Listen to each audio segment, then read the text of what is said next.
இந்த பாடல் அமைந்திருந்தாலும் கூட இது ஒரு நூல் என்ற முறையில மக்களால் போற்றப்படுகிறது. சைவ சித்தாந்த ஞான செய்திகள் மட்டுமல்லாமல் சிவயோக செய்திகளையும் அவையார் இந்த நூலிலே கொடுத்திருக்கிறார். சைவ நெறிமுறைகளுக்கு இணங்க யோக செய்திகளை அறிந்து கொள்ள வேண்டியது கட்டாயமானது. அதை ரொம்ப அழகாக நமக்கு அவையார் நமக்கு சிறப்பாக நமக்கு கொடுத்திருக்கிறார்கள். அவையார் இந்த நூலினுடைய ஆசிரியர். அது ஓ போட்டு லா போட்டு வையார் என்றும் சொல்லுவார்கள், ஆ போட்டு ஔவையார் என்றும் சொல்லுவார்கள். எனவே ஔவையார் ஔவையார் என்னும் பெயர்களை பெரும்பாலும் மக்கள் அறியாதவர்கள் இல்லை. ஆக இந்த ஔவையார் என்பது ஒரு பெண்பாற்புலவருடைய பெயர். தன்னெறிவளாது நோட்பவளை குறிப்பதற்கு ஔவையார் என்று பெயர். இது நம்முடைய உரையாசிரியர் பெருமக்கள் ஔவையார் என்ற சொல்லுக்கு பொருள் சொல்லுகிறார்கள். சூடாமணி நிகண்டுன்னு ஒரு நூல், அந்த நூல்ல ஔவையார் என்ற சொல்லுக்கு பொருள் சொல்லுகிறார்கள். இப்ப நம்பி என்றால் ஆண்கள் தலை சிறந்தவன், அதனால அவருக்கு நம்பி என்று பெயர். நம்பி ஆரூரர், சிவபெருமானுக்கு நம்பி என்று பெயர். நம்பி பதிகம் என்றே ஒரு பதிகம் திருமுதுகுன்றத்துல சுந்தரமூர்த்தி சுவாமிகள் 12,000 பொன் பெற்ற பொழுது பாடுகிற பதிகம் சைவ மக்கள் நன்கு அறிவார்கள். அதை போல பெண்பால்ல நங்கை என்று சொல்வது வழக்கம் உண்டு. நம்பி நங்கை. அந்த முறையில் ஔவையார் என்ற சொல் நல்ல நெறியை இடைவிடாது கடைபிடிப்பவர்களுக்கு ஔவையார் என்று பெயர். நன்னெறிவளாது நோட்பவளை குறித்து வழங்கும் பெயர் என்று ரொம்ப அழகாக ஒரு தொடர் நமக்கு சொல்லப்படுகிறது. இன்னொன்று ஈன்றவளை குறிக்கிற பெயர் என்றும் இலக்கியத்தில் சொல்லுவார்கள். அவ்வை ஈன்றவள் நாமம். ஔவையார் என்று சொல் நல்ல நெறியை இடைவிடாது கடைபிடிக்கக்கூடிய ஒருத்திக்கு பெயர் ஔவையார். பெற்றவளையும் அவ்வை என்று சொல்லுகிற பழக்கம் உண்டு என்று நமக்கு நூல்கள் ரொம்ப அருமையாக நமக்கு கூறுகின்றன. ஆமா, இந்த புலவர் பலவிதமாக நிலையில, முதல் நிலையில், பிறகு அடுத்து அடுத்து என்று ஔவையார்கள் பெயர் வழங்கப்பட்டிருக்கிறது. சங்க காலம் தொட்டு இடைக்காலம் பிற்காலம் என பல காலங்களிலே இவருடைய பெண்பாற்புலவர் வாழ்ந்திருக்கிறார்கள். அவ்வப்பொழுது இவர்கள் பாடியனவாக காணப்படுகிற பாடல்கள் தனிப்பாடல் திரட்டாகவும் நிறைய அச்சிலே வந்திருக்கிறது. ஆமா, தமிழ் நாவலர் சரிதை, வினோதரச மஞ்சரி, அபிதான சிந்தாமணி ஆகிய நூல்களில் ஔவையாரை பற்றிய குறிப்புகள் நமக்கு நன்கு கிடைக்கின்றன. நாவலர் சரிதை, வினோதரச மஞ்சரி, அபிதான சிந்தாமணி. இந்த நூல் அபிதான சிந்தாமணி என்பது பெரிய நூல். அதுல பெயர் குறிப்பு விளக்கமாக போட்டிருப்பார்கள். அதே போல வினோதரச மஞ்சரி என்ற ஒரு நூல், அந்த நூலிலேயும் ஔவையாரை பற்றிய குறிப்புகள் கிடைக்கின்றன. நாவலர் சரிதை என்ற நூலிலேயும் ஔவையாரை பற்றி குறிப்புகள் நமக்கு சொல்லுகின்றன.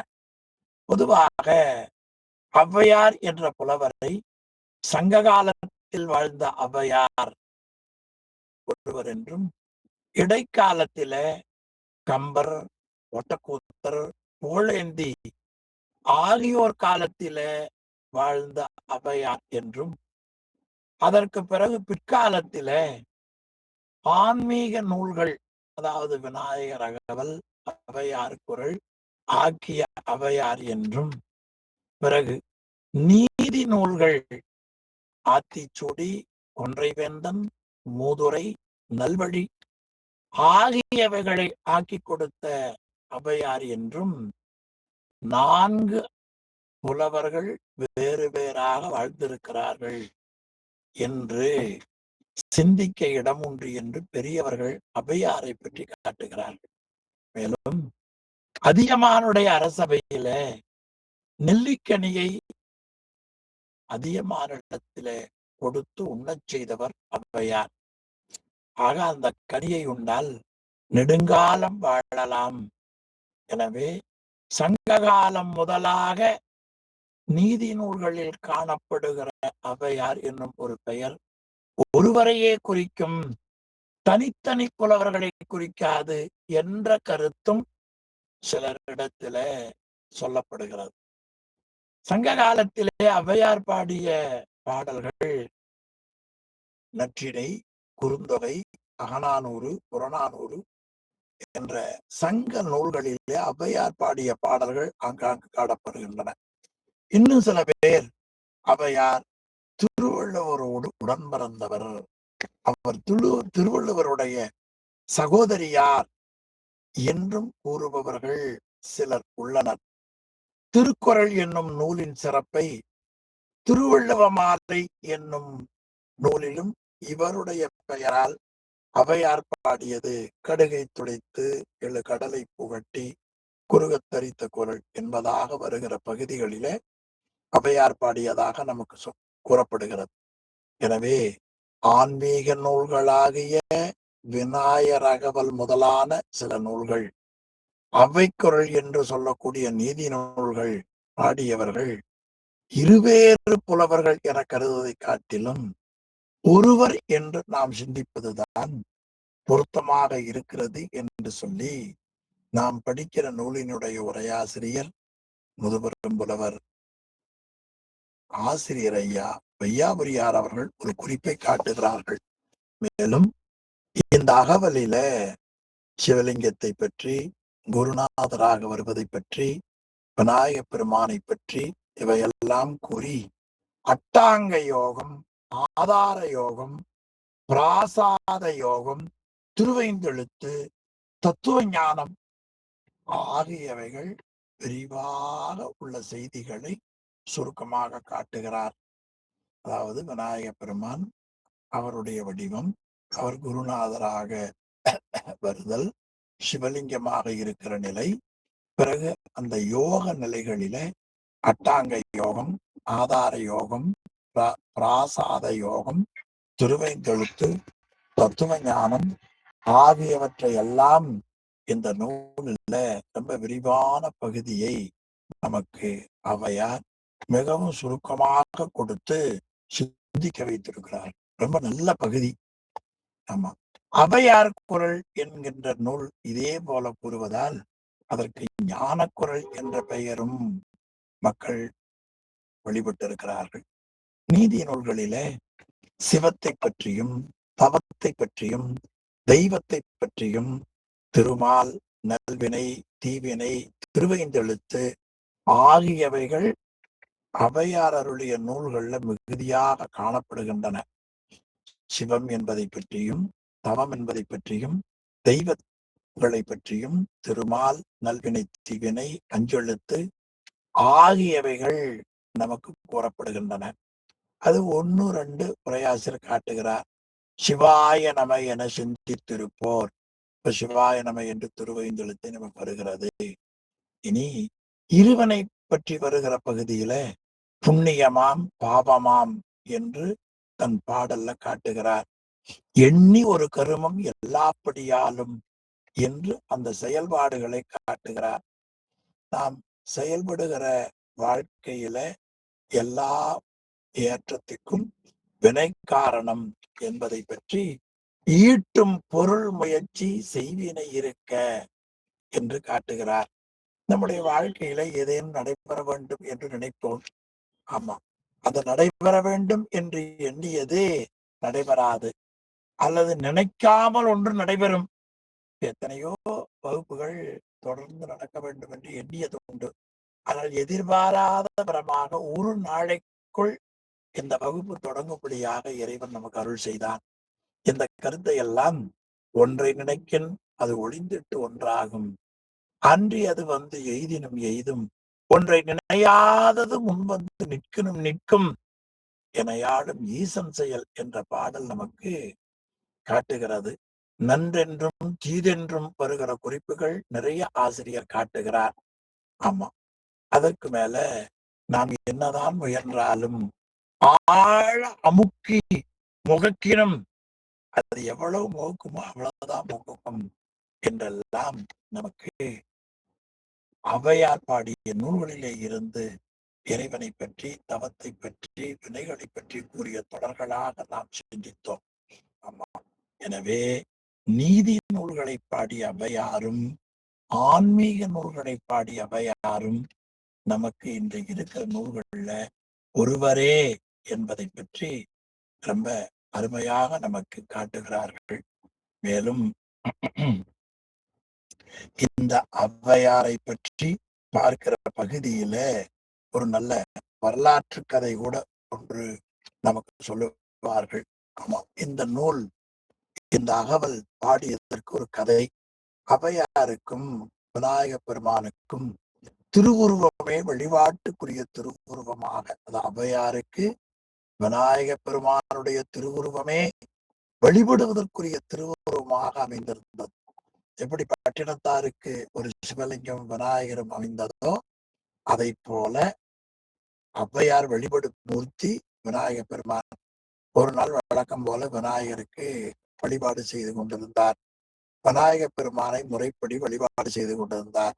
அப்பொழுது சுந்தரமூர்த்தி சுவாமிகளும் சேரமான் பெருமாள் நாயனாரும் யானையிலேயும் குதிரையிலேயும் துருக்கையிலே நோக்கி சென்று கொண்டிருப்பதாக அறிந்தார்.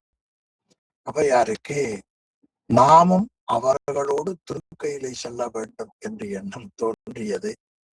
ஆமா, விநாயக பெருமானிடம் விண்ணப்பம் செய்து கொண்டு வழிபாட்டை கொஞ்சம் வேக வேகமாக செய்தார். அப்பொழுது விநாயக பெருமான், அவையே எப்பொழுதும் போல நீ வழிபாட்டை செய், நாம் உன்னை அந்த இருவர்களுக்கு முன்னதாகவே துருக்கையிலே சேர்ப்பிப்போம் என அருளினார். ஔவையாரும் வழக்கம் போல பொறுமையாக, முறையாக, அவசரமில்லாமல் விநாயக பெருமானை பூஜித்தார். அப்பொழுது பூஜை முடிந்தவுடனே வழிபாட்டினுடைய நிறைவில் விநாயக பெருமான் தன்னுடைய துதிக்கையால் ஔவையாரை தூக்கி திருக்கையிலையில கொண்டு போய் விட்டார் என்று ஒரு அருமையான வரலாறு. ஔவையாருக்கு பிறகுதான் சுந்தரமூர்த்தி சுவாமிகளும் சேரமான் பெருமாள் நாயனாரும் திருக்கையிலை வந்து சேர்ந்தார்கள். ஔவையாரை கண்ட சேரமான் பெருமானார் மிகவும் வியப்படைந்து, ஔவையாரே, நீங்கள் எப்பொழுது இங்கு வந்தீர்? எப்படி வந்தீர்? இவ்வளவு விரைவாக உங்களால் எவ்வாறு வர முடிந்தது என்று சேரமான் பெருமாள் நாயனார் வினவியதாகவும், அதற்கு ஔவையார், அரசனே, உன்னுடைய குதிரையின் வேகமும் இந்த கிழவியின் வேகமும் சமமே. குதிரையின் வேகமும் கிழவியின் வேகமும் சமமே. விநாயக பெருமானை வழிபாடு செய்பவர்களுக்கு இந்த செயல் அரிதன்று என்று ஔவையார் சேரமான் பெருமாள் நாயனாருக்கு விடை கூறியதாக கதை சொல்லுவார்கள். அந்த கதைக்கு சான்றாக ஒரு தனி பாடல். மதுரமொழி நல் உமையாள் புதல்வன் மலர்பதத்தை முதிர நினையவல்லார்க்கு அரிதோ. மதுரமொழி நல் உமையாள், உமையாள் உமையம்மை, அந்த அம்மா தேன் போல இனிமையாக பேசுபவர்கள். அவருடைய புதல்வன் மலர்பதத்தை, உமையவளுடைய புதல்வனாகிய விநாயக பெருமானுடைய மலர்பதத்தை முதிர நினையவல்லார்க்கு, ஆழமாக கருத்தோன்றி நினையவல்லார்களுக்கு அரிதோ. முகில் போல் முழங்கி அதிர நடந்திடும் யானையும் தேரும் அதன் பின் வரும் குதிரையும் காதம் கிளவியும் காதம் புல மன்னவனே என்று இந்த கதைக்கு ஏற்ப இந்த பாடல் தனிப்பாடல் ஒன்று இருப்பதாக நமக்கு காட்டுகிறார்கள். எனவே இந்த கதை அது நம்பப்படுவதோ அல்லது நம்பிக்கைக்கு மாறானதோ, ஆனால் இந்த கதையிலே இருந்து சில உண்மைகளை நாம் அறியலாம் என்று ஒரு ஆராய்ச்சியாளர் ரொம்ப அருமையா நமக்கு கொடுக்கிறார். அவை என்னென்ன என்றால், பரம்பொருளை சிவலிங்க பெருமானாகவோ விநாயக பெருமானாகவோ வழிபடலாம். சிவத்துக்கும் விநாயகருக்கும் வேறுபாடில்லை. சித்தாந்த சைவத்தில உருவத்துருமேனி வழிபாடு மிக இன்றியமையாதது. சமயதீக்கை பெற்றவர்கள் அதற்கு பின்பு செய்யக்கூடிய வழிபாடு. இது ஒரு முறை. ஏன்னா ஔவையார் இவ்வளவு பெரிய அறிஞர், அருளாளர். அவரே விநாயக பெருமானை திருவுருவம் வைத்து பூஜித்திருக்கிறார். நம்ம கட்டாயமா உருவ வழிபாடு இன்றியமையாதது. அது சிவலிங்க பெருமானாகவோ விநாயக பெருமானாகவோ வைத்து வழிபாடு செய்ய வேண்டும். சமய தீக்கைக்கு பிறகு அடுத்த தீக்கை பெற்றிருக்க வேண்டும். இவையெல்லாம் இந்த கதையின் மூலமாக நாம் உணரக்கூடிய ஒன்று. இனி வழிபாடு செய்கிற பொழுது வெளி உலக நிகழ்வுகளில கவனம் செலுத்தாமல் இறைவனை பூஜிக்க வேண்டும். வழிபாடு பொறுமையாக நிதானமாக முறையாக செய்ய வேண்டும். அவசர கதியில் செய்யக்கூடாது. இனி மிக செய்மையாக இருக்கிற உள்ள இடத்தில் யானை, தேர், குதிரை முதலிய வாகனங்களை பயன்படுத்தி சென்றடைவதற்கு நேரம் அதிகம் தேவைப்படும். அதையே யோக மார்க்கத்தில் எளிதில் குறைந்த நேரத்தில் சென்று அடையலாம் என்ற ஒரு குறிப்பெல்லாம் இதிலே நமக்கு இந்த கதையின் மூலமாக நமக்கு கிடைக்கப்பெற்றிருக்கிறது என்பதை ரொம்ப அழகாக நாம் பார்க்கலாம். இனி விநாயகப் பெருமானை பற்றி அருளி இருக்கிற ஒரு அருமையான நூல் விநாயகர் அகவல்.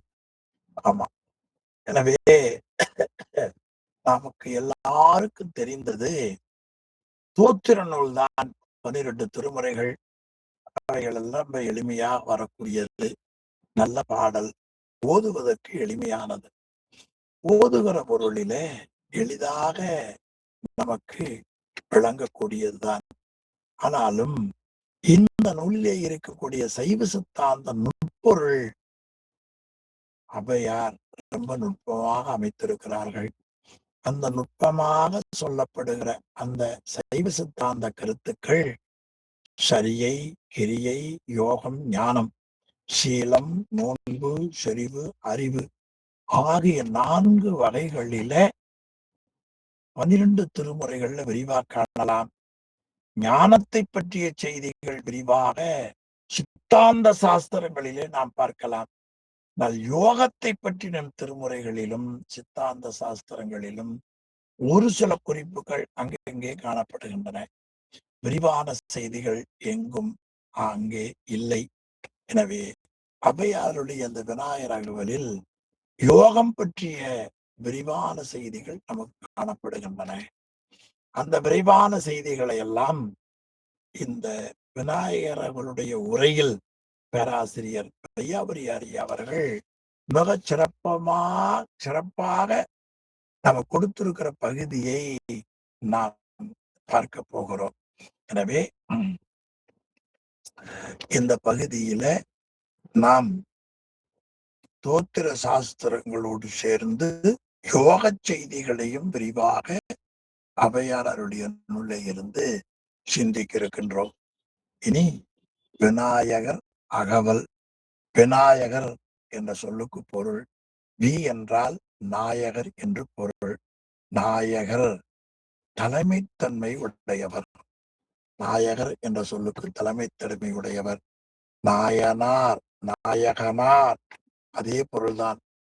அல்வான்மை நாயகனார், அந்த காய் இடைக்குறை நாயனார் என்று வந்தது. நாயன்மார் என்று நாம் சொல்லுகிறோம். எனவே தலைமைத்தன்மை உடையவர்கள்.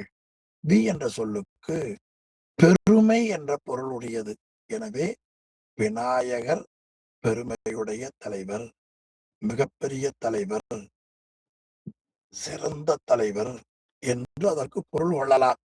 வி என்ற பொருள் இன்மை பொருளை உணர்த்தும். வி என்பது சிறந்த தலைவர் என்று பொருள். இன்னொன்று வி என்ற பொருள் இன்மை பொருளை உணர்த்தும் சில இடங்கள்ல.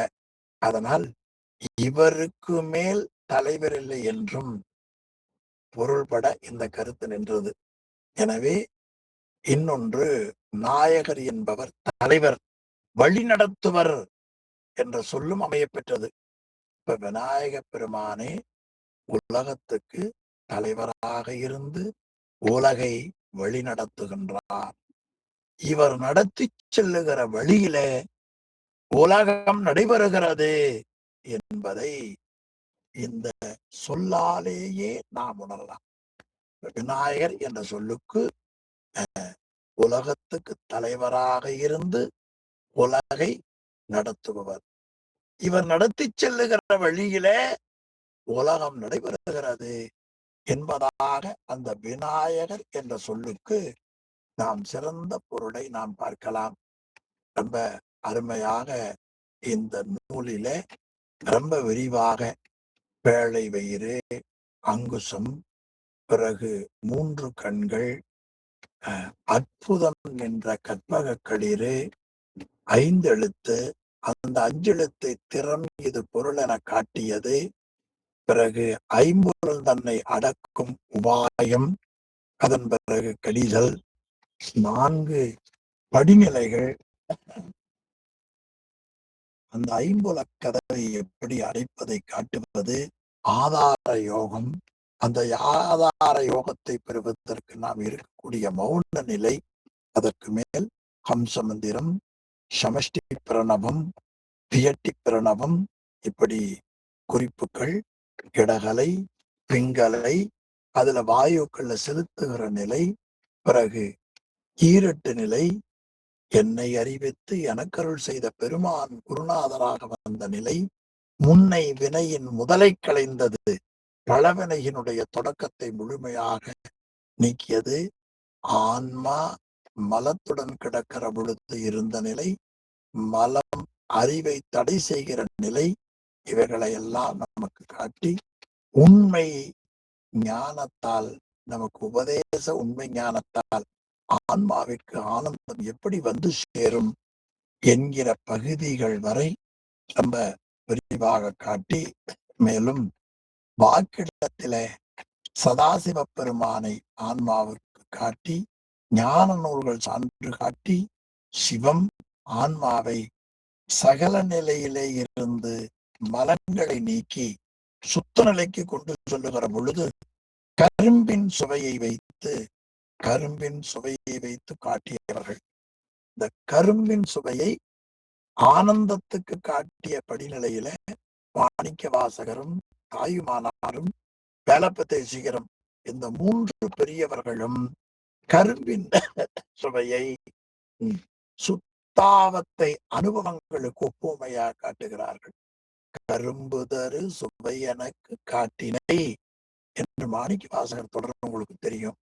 அதே போல இந்த பகுதியிலேயும் ஆசிரியர் ஔவையார் அருமையா காட்டுகிறார். இனி அதாவது சிவஞான முனிவருடைய குருநாதர் பேரூர் வேலப்ப தேசிகர், அவர் அழகாக ஒரு நூல் செய்திருக்கிறார், பஞ்சாக்கர பகருடை. அதிலேயும் இந்த கரும்பை, ஆனந்தத்துக்கு கரும்பை உப்புவமையாக காட்டி இருக்கிறதை நாம் பார்க்கலாம். எனவே இந்த முறையில் தத்துவ நிலையை காட்டி இறைவன் அருள் செய்த அந்த கருணையை ரொம்ப அருமையாக நமக்கு இந்த நூலிலே நாம் விரிவாக படிக்க இருக்கிறோம். மேலும் அட்டாங்க யோகம், பிரசாத யோகம், இதெல்லாம் நம்ம பேர் கூட கேட்டிருக்க வாய்ப்பில்லை. ஆனாலும் இதிலே அவைகளை விரிவாக நமக்கு நூலிலே இருப்பதை உரையாசிரியர் ரொம்ப அழகுபட நமக்கு காட்டி இருக்கிறார். அதை நாம் நூல் வழியும் உரை வழியிலேயும் சிறப்பாக நாம் சிந்திக்க இருக்கிறோம். என்று உங்களுக்கு இந்த நல்ல நேரத்திலே நினைவூட்டி, இனி விநாயகர் அகவலில சொல்லப்படுகிற பல செய்திகள், அதை ஒரு பட்டியலாக உரையாசிரியர் காட்டியிருக்கிறார். அந்த நூலுக்கு போவதற்கு முன்னால இந்த சிந்தனைகளை சிந்தித்துக் கொண்டு நூலுக்குள்ளே போனால் கொஞ்சம் எளிமையாக இருக்கும். அந்த முறையில இந்த நூலிலே இருக்கிற விநாயகர் அகவலிலே இருக்கிற விநாயகர் பெருமானை துதித்ததாக பார்ப்பது, விநாயகர் பெருமானுடைய பெயர் கற்பக விநாயகர். அப்போ விநாயகர் அகவல்ல வழிபடுகிற பாடப்படுகிற விநாயகருக்கு பெயர் கற்பக விநாயகர். விநாயக பெருமானுடைய திருநாமம் விநாயகர் அகவல் என்ன சொல்லப்படுகிறது? கற்பக விநாயகர். அந்த கற்பக விநாயகர் தன்னுடைய நிலையில சொல்லுக்கும் நினைவுக்கும் எட்டாதவர், துரியங்கடந்த நிலையில் இருப்பவர், ஞானமே வடிவமாக இருப்பவர். அது அவருடைய சொரூப நிலை.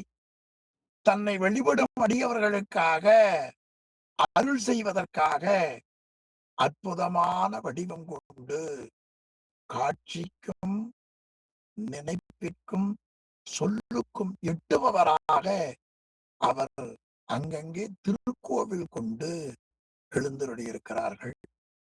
அப்படி திருக்கோவில் கொண்டு எழுந்தருளி இருக்கிற இடங்களில் விநாயகப் பெருமானுக்கு பலவிதமான வடிவங்கள் கற்பிக்கப்படுகின்றன. அந்த விநாயகப் பெருமானுடைய வடிவத்தை பார்த்தால், ஆமா, அவர்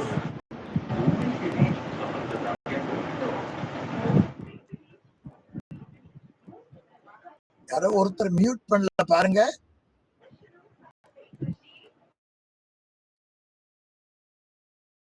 ஆக அந்த விநாயகப் பெருமான் பார்ப்பதற்கு தான் உருவம் அப்படி. அவர் ரொம்ப அழகான வடிவம். விநாயகப் பெருமானை பார்த்து உள்ளம் உருகாதவர்களே சொல்ல முடியாது. தாமரை மலர் போல சிரித்த மென்மையான அழகுடைய முகம் அவருக்கு. அவருடைய திருவடிகள் ரொம்ப அழகான திருவடி. கால் ரொம்ப குட்டையா அழகா இருக்கும். அவருடைய திருவடிகளில சிலம்பணிந்திருப்பார். அது நல்ல ஒலியை எழுப்பும். அவருடைய இடுப்புல பொன்னாலான அரைஞான் கட்டியிருப்பார். அதற்கு மேல நல்ல அழகான பட்டாடைகள் விநாயகருடைய வடிவத்தில் இருக்கும். அவருடைய வயிறு இருக்கிறது பாருங்கள், அது பெட்டி போன்ற பெரிய வயிறு. அவருடைய வயிறு பெட்டி போன்ற பெரிய வயிறு, நல்ல வலிமையுடைய தந்தம், யானையினுடைய கொம்பு. அவருடைய முகமோ யானை முகம். முகத்துல மேல அணிந்திருக்கிறது அழகான சிந்தூர பொட்டு. 5 கைகள், ஒரு கையில அங்குசம், இன்னொரு கையில பாசம், இல்லையா? 2 ஆயுதங்கள், 5 கைகள் அவருக்கு. ஒரு கையில அங்குசம், ஒரு கையில பாசம். பிறகு அவருடைய உடம்பு சில இடங்கள்ல கருநிறம் என்றும் சில இடங்கள்ல செந்நிறம் என்றும் சொல்லக்கூடியது. தொங்குகின்ற வாய், 4 தோள், 3 கண்கள். கன்னத்தில விநாயகர் யானை முகத்துக்கு இருக்கக்கூடிய மதநீர் வழிந்து வழிந்து அந்த சுவடு. 2 பெரிய காதுகள். தலையில நல்ல தங்கத்தால் செய்த ஒரு கிரீடம். உடம்பில பூணூல். இது அவருடைய எடுத்துக்கொண்ட கோலம். உயிர்களுக்காக வந்த நிலை. அவருடைய இயல்பு நிலை என்ன? சொல்லுக்கும் நினைவுக்கும் எட்டாதவர், துரியம் கடந்திருப்பவர், துரிய நிலையில் இருப்பவர், அறிவே வடிவமாக ஞான சொரூபமாக இருப்பவர்.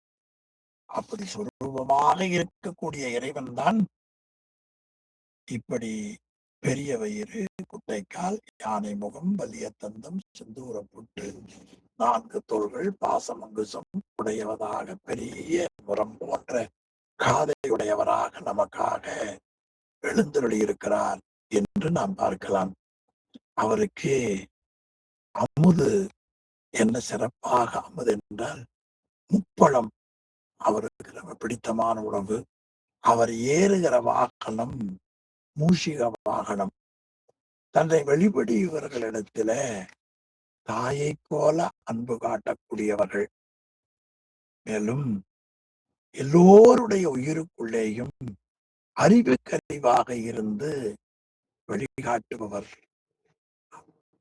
யோக நெறியிலேயும் ஞான நெறியிலேயும் அவருக்கு செய்பவர். ஆணவம், கண்மம், மாயை என்ற மும்மல பிணிகளிலே இருந்து உயிர்கள் விடுபட பேரருளை பொழிபவர். நிறைவாக தன்னை போல தன் அடியவர்களை என்றும் மாறாத அழியாத நிலையிலே நிற்கச் செய்பவர். இது விநாயக பெருமான் தன் அடியார்களுக்கு செய்யக்கூடிய அந்த கருணையை பற்றி இந்த அகவல்ல சொல்லி இருக்கிற பகுதிகளாக சிலவற்றை நாம் பார்த்தோம் என்று சொல்லி, இனி அடுத்த பகுதி வகுப்பில விநாயகர் அவர்கள் பாடலுக்குள்ளே நாம் செல்லலாம். இந்த முறையில இன்றைக்கு விநாயகர் வகுப்பு ஒரு தொடக்கமாக இறையருளால் தொடங்க பெற்றது. அவையாரை பற்றிய குறிப்பு, விநாயகர் அகவல்ல சொல்லப்பட்ட செய்திகள், அதுல இறைவன் எடுத்துக்கொண்ட கோலம் முதலாக சொல்லப்படுபவைகள் ஏறத்தாழ 72 வரிகளிலே விநாயகப் பெருமான் அகவல் யாப்பிலே விநாயகப் பெருமானுடைய கருணையை அவையார் அருளி செய்தார்கள் என்று சொல்லி, அதை தொடர்ந்து நாம் சிந்திக்க இறையருள் கூட்ட வேண்டும். அடுத்த வகுப்பிலே இருந்து நாம் பாடலுக்குள்ளே சென்று ஒரு பகுதியாக நாம் சிந்திக்கலாம் என்று சொல்லி இந்த அளவில் இன்றைய வகுப்பை நிறைவு செய்வோம். சிவாய நம. திருச்சிற்றம்பலம். ஐயா ஓதும் வகுப்பு நிறைவு செய்தாருங்க ஐயா. நன்றிங்க ஐயா. சிவாய நம. சிவாய நம ஐயா. சிற்றம்பலம்.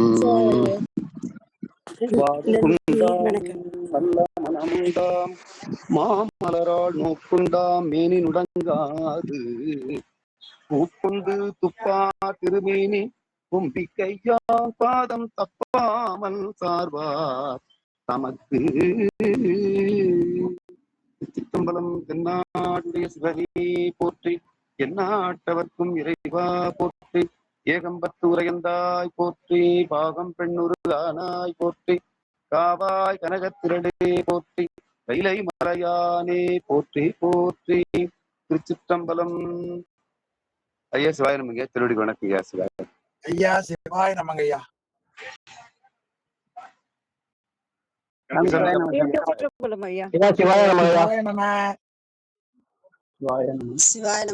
திருவடி வணக்கிறோங்க. சிவாய நம.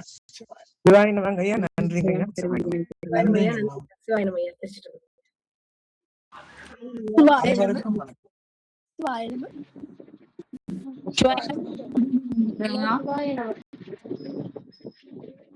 சிவாய நம. சிவாய நம. நன்றி நன்றி. சிவாய திருவடி சிவாய சாமி. சிவாய நம சாமி. குருசாமி. சிவாய நம குரு. வணக்கம். சிவாய நம. ரொம்ப நன்றிங்க ஐயா. நானு முதல் கூட்டம் புரியல ஐயா. திருஞான சம்பந்தர் குரு பூஜை அன்னைக்கு விநாயகர் தேரத்துல கூட்டி வைத்ததுக்கு ரொம்ப நன்றிங்க ஐயா. சிவாய நம. எல்லாம் ஞான சம்பந்தருக்கு தான் நன்றி சொல்லணும். சிவாய நம. சிவாய நம. ரொம்ப நன்றி. நன்றி நன்றி நன்றி.